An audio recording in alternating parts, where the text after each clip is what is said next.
Welcome to the Elmwood St. Joseph Cemetery's Throwback Thursday, where we highlight the life of a Mason City citizen that's made a significant impact on our community.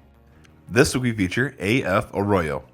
The Cosmopolitan Club held their first meeting in 1934 with the goal of fellowship between races and nations, representing of which they are to be found in Mason City.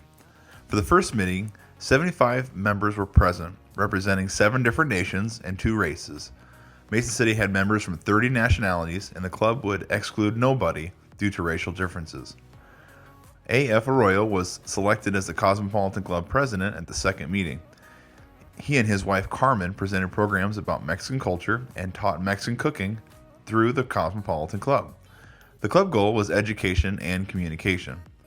A.F. Arroyo was born in Matamoros, Mexico.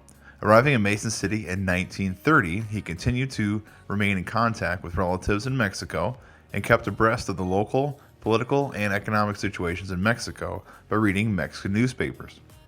1930 saw the family living on North Delaware, where he worked at the packing plant in Mason City.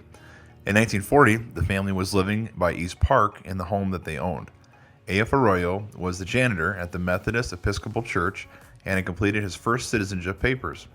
A.F. and Reverend Elias Roca, a Mexican migrant minister with the Methodist Episcopal Church in Mason City, provided a Sunday service and Sunday school in Spanish for Mexicans in Mason City during the winter months. A.F. was a noted speaker and in Mason City was promoting understanding and communication of and between Mexico and the United States and the Mexican population in Mason City and others within the city itself. In 1935, A.F. spoke to the Epworth League regarding the religious situation in Mexico. In 1942, in a speech to the Women's Society of Christian Service, he highlighted that there were 353 Mexican people in Mason City, spoke about their work, educational opportunities, and more. To the Kiwanis group that same year, he spoke on Mexicans in Mason City. Introduced as the leading Mexican resident in Mason City, part of his speech was to inform the group that the Mexicans living in Mason City had arrived later in 1929 and intended to stay in town.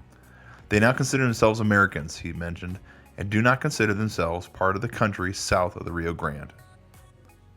Thank you for watching Throwback Thursday. Elmwood St. Joseph Cemetery is dedicated to providing a beautiful setting to celebrate life and history.